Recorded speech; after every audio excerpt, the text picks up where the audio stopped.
हम लोग बात करने जा रहे हैं महाराष्ट्र की एक बड़ी गूढ़ पॉलिटिक्स की।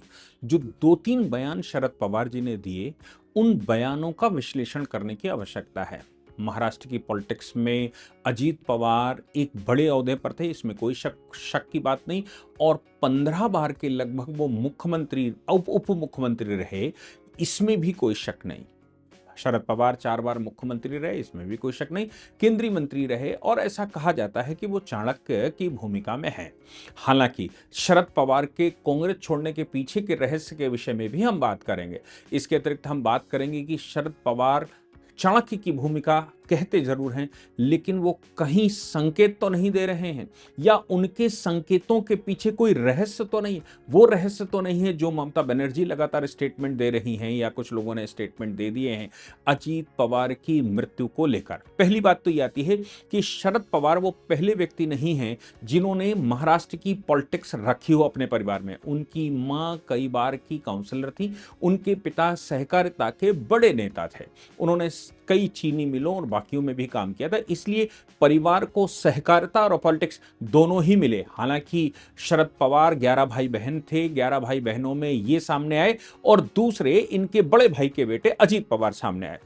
मैं जैसे कह रहा हूं कि पहले से उनकी मां और पिता दोनों बड़े लेवल की पॉलिटिक्स में थे, इसलिए वो पारिवारिक विरासत है। शरद पवार ने नए सिरे से चाणक्य बनकर उसको एस्टेब्लिश किया हो कि भाई वो एस्टेब्लिश कर रहे हैं, उन्होंने नींव रखी और वो यहां तक पहुंचे, ऐसा मैं नहीं मानता। हालांकि ये कहना अति आवश्यक है कि पॉलिटिकल गुण ना होते तो यहां तक पहुंचते कैसे, क्योंकि 11 भाई बहनों में 2 ही परिवार क्यों आगे बढ़े, और इनके अजीत पवार के पिता वो भी तो सगे भाई थे, वो क्यों नहीं आगे बढ़े। तो ये कहना चाहिए कि पॉलिटिक्स में 1 और 1 11 तभी हो सकते हैं जब 2 लोग चलें और 2 आपस में अच्छी सामंजस्यता बनाकर रखे हों। यहां पर जो सवाल पैदा हो रहा है कि शरद पवार कैसे पॉलिटिक्स में अलग से है। पहले वो कांग्रेस के नेता हुआ करते थे, इसमें कोई शक नहीं, लेकिन 1999-98 की तरफ जब भारतीय जनता पार्टी की सरकार बनी और सोनिया गांधी चुनाव लड़ने के लिए सामने आई, कांग्रेस की कमान संभालने के लिए सामने आई नरसिंह राव के बाद, तब उस समय कई एक दुर्घटनाएं हुई। उन दुर्घटनाओं में राजेश पायलट की मृत्यु हुई, उन दुर्घटनाओं में माधवराव सिंधिया की मृत्यु हुई, उन घटनाओं में जितेंद्र प्रसाद की मृत्यु हुई, सीताराम केसरी के साथ क्या हुआ, ये कई एक घटनाएं एक साथ हो गई। जी वो सारे लोग थे जिन्होंने कांग्रेस के राष्ट्रीय पद के अध्यक्ष के रूप में उस समय नामांकन करवाया था। इनके साथ दुर्घटनाएं हो गई या फिर घटनाएं की गई, या क्या नियति ने लिखा था, ये तो इन्वेस्टिगेशन का पार्ट है। राजवाड़े के मैं लगातार कहता आया हूं कि राज परिवार की घटनाएं या राजनीति की बड़ी घटनाएं बाहर निकल कर नहीं आती हैं, जब परवान चढ़ती है पॉलिटिक्स तो सामने नहीं आता। खैर, अब कई लोग मर गए तो उस समय जो बाहर जाने वालों में थे वो अर्जुन सिंह हुआ करते थे, शरद पवार हुआ करते थे और पीए संगमा हुआ करते थे। इन लोगों ने अपनी अलग पार्टी बनाकर कांग्रेस छोड़ दी, यानी कि कांग्रेस के अंदर से चैलेंज खत्म हो गया। चूंकि ट्रिपल ये कहा जाता है कि जो कुंडली है सोनिया जी की वो ट्रिपल मंगली है। ट्रिपल मंगली का मतलब वो जो सामने आएगा वो ध्वस्त हो जाएगा, और इसलिए ये लोग अपने बाहर निकल आए और उन्होंने नई पार्टी बनाकर अपने आप को जीवंत रखा। अब नई पार्टी बनाना बहुत आसान है, लेकिन उसको चलाया कैसे जाएगा। चलाने के लिए ऐसा कहते हैं कि पहले भी जहां पर ये बारामती में मृत्यु हुई है, पहले भी शरद पवार के पीछे अजीत पवार खड़े हुआ करते थे। अजीत पवार ग्राउंड देखते थे, पार्टी की पॉलिटिक्स देखते थे, और शरद पवार जो है मंत्रालय देखा करते थे। अजीत पवार ने उस समय शरद पवार के साथ मिलकर, यानी कि शरद पवार ने अकेले पार्टी नहीं खड़ी करी। अजीत पवार वयस्क थे, बड़े थे और उनके अंदर अजीब सा एक आकर्षण था, इसलिए अजीत पवार साथ में आए और अजीत पवार ने शरद पवार को एस्टैब्लिश किया। बाद में धीरे धीरे करके ऐसा कहते हैं कि अजीत पवार ही सब कुछ देखते थे, लेकिन सुप्रिया सूले के एंट्री मारने के बाद ऐसा कहते हैं कि कुछ दरारें आ गई और फिर पॉलिटिक्स का बाकी हिस्सा तो हमने देखा है। अजीत पवार उप मुख्यमंत्री हो गए, उप मुख्यमंत्री होने के पहले भी एक बार उनको पटकनी लगी थी और शरद पवार उस समय खेल गए थे, ऐसा कहते हैं। लेकिन बाद में अजीत पवार को थोड़ा समय मिला और समय मिलने के बाद उन्होंने एनसीपी को अपने कब्जे में कर लिया और राष्ट्रीय पार्टी का, उसको जो पार्टी का दर्जा होना चाहिए, चुनाव आयोग से क्वालिफिकेशन, सब कुछ उनके पास आ गया।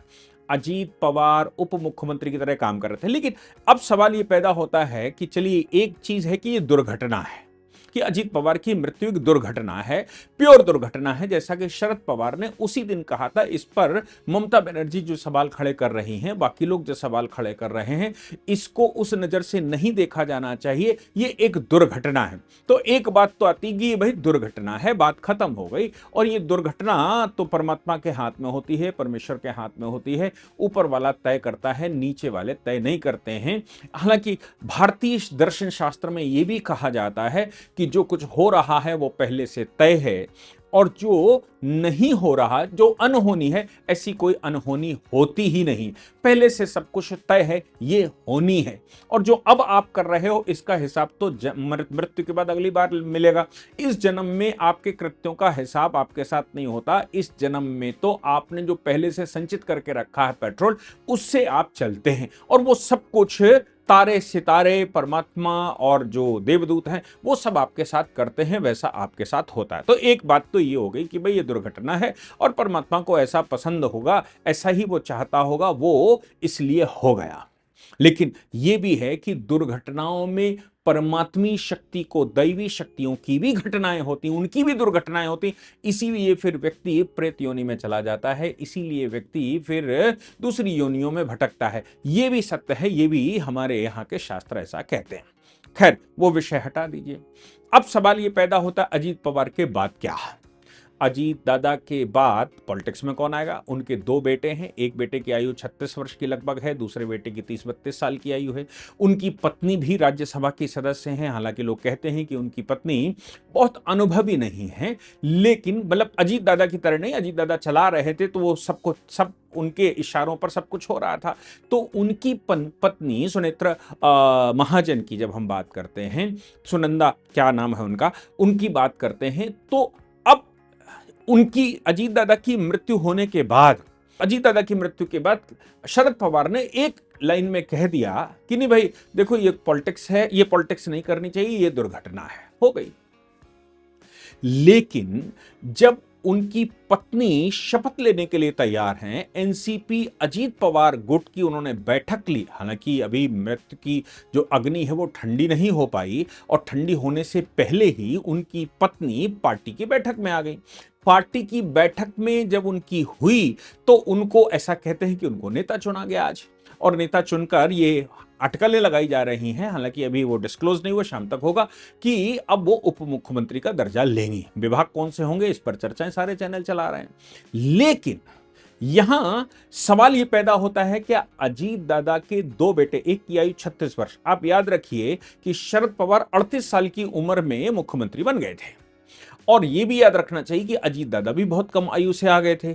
तो फिर उनका जो बड़ा बेटा 2019 में वो चुनाव भी लड़ा था, और चुनाव वो हार गया, वो अलग बात है। लेकिन उनका बड़ा बेटा पार्थ, जो इस समय 35-36 साल का है, क्या वो पॉलिटिक्स में एंट्री नहीं मार सकता? भाई हमारे देश में तो मारते आए हैं। आप देखिए कि पॉलिटिक्स में इस आयु में एंट्री मारने वालों में अखिलेश यादव थे, तेजस्वी थे, और तमाम लोग पॉलिटिक्स में एंट्री मारते रहे हैं। अनुभव की बात आती है तो ये पारिवारिक अनुभव है, धीरे धीरे सीख जाएंगे। हालांकि इस पर नेपोटिज्म के सवाल भी खड़े होते हैं कि जो अयोग्य है वो अयोग्य ही रहता है। वो ये आप ठाकरे परिवार देख लीजिए कि ठाकरे परिवार में यही चल रहा है। तो फिर सवाल यह पैदा होता है कि ये बच्चे क्या उस योग्य नहीं है, एक सवाल। दूसरी बात यह भी आती है कि शरद पवार ने जो स्टेटमेंट दिया वो ममता बनर्जी के द्वारा किए गए क्लेम या उनके द्वारा जो बात कही जा रही, उसमें कहीं ना कहीं संशय पैदा करता है।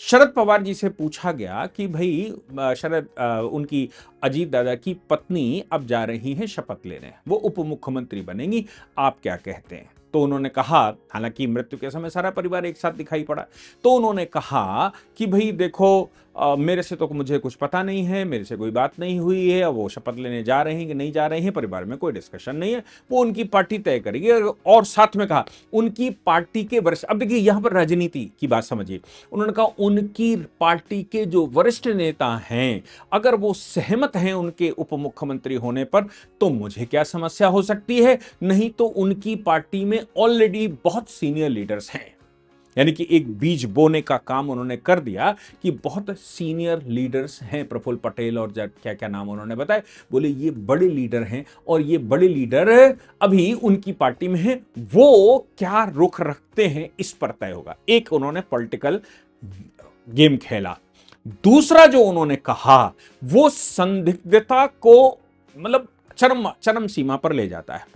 उन्होंने कहा कि अजीत पवार ने उनसे कहा था कि चुनाव हो जाने दीजिए, चुनाव के बाद हम दोनों पार्टी मर्ज कर लेंगे।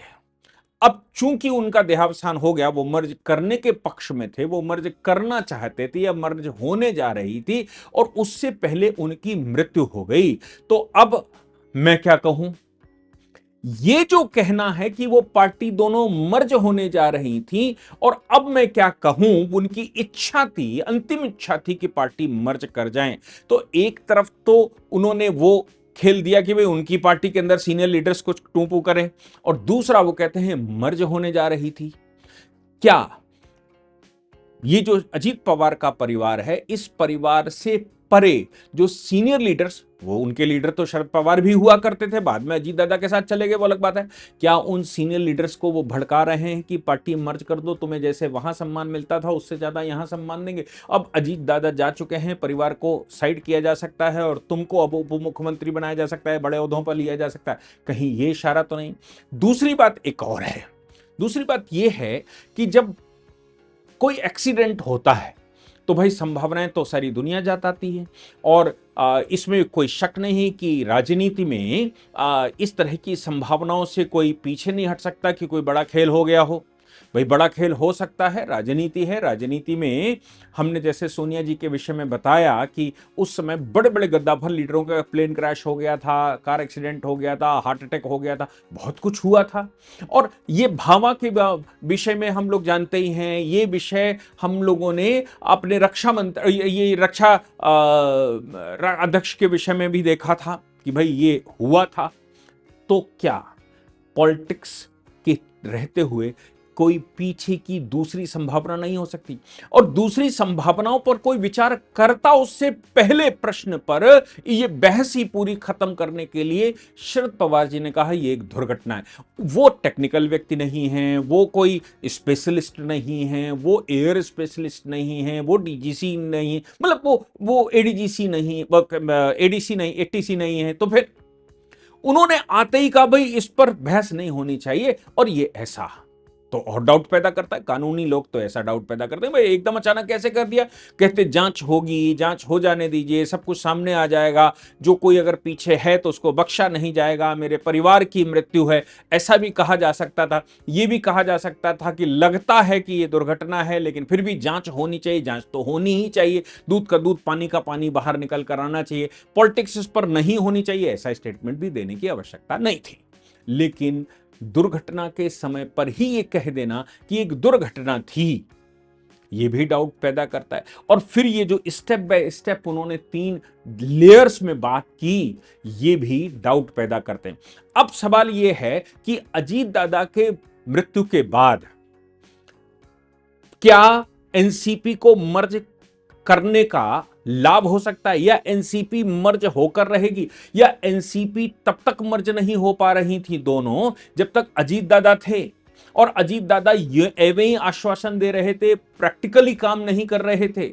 और क्या यह भी सच नहीं है कि जब अजीत दादा पॉलिटिकल पार्टी लेके बाहर चले थे, पहली बार में जब इस्तीफा देना पड़ा था फडणवीस जी को, तो उस समय शरद पवार पार्टी को लेकर दूसरी तरफ नहीं चले गए थे और अजीत दादा को मुंह की खानी पड़ी थी? तो क्या ये सब कुछ होने के बाद अब ये लगता नहीं है कि कहीं पॉलिटिकल कैरियर एक परिवार के बड़े नेता का खत्म हो चुका था, उनके वंशजों का खत्म हो चुका, उनके उत्तराधिकारियों का खत्म हो चुका था, वो सारी विरासत अब अजीत पवार के पास जाने वाली थी। और अजीत पवार जब तक बीच में बैठे थे तब तक ये आपस में एनसीपी एक नहीं हो सकती, ऐसा दिखाई देता है। ये संभावनाएं हैं, मैं किसी के लिए अच्छा और खराब नहीं करूंगा, इन्वेस्टिगेशन के बाद पता लगेगा। लेकिन ये स्टेटमेंट जो परत दर परत आए, ये स्टेटमेंट अपने आप में डाउट पैदा करते हैं, अपने आप में सवाल खड़े करते हैं।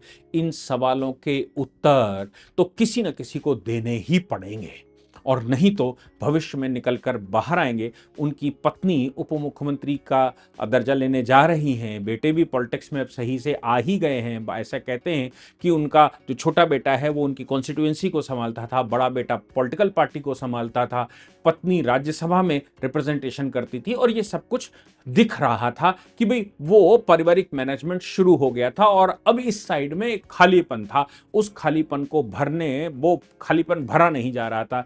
तो क्या ये डाउट नहीं पैदा करता, ये सवाल नहीं खड़े करता? और इन सवालों के उत्तर कहाँ मिलेंगे, कौन देगा, कैसे देगा? ये आप भी संभावनाएं जिसको जिसको लगती हैं, मैं समझता हूं आप मुझे लिखकर बताएंगे, तो फिर हम उस पर आगे एनालिसिस। हो सकता है मैं गलत हूं, हो सकता है मैं बिटवीन द लाइंस नहीं पढ़ पा रहा हूं, या हो सकता है कि मैं बिटवीन द लाइन जबरदस्ती पढ़ रहा हूं, लेकिन ये डाउट तो बनते हैं। इन डाउटों के आधार पर आपका क्या कहना है, आप निश्चित तौर से लिखकर बताएंगे, मैं ऐसा समझता हूं।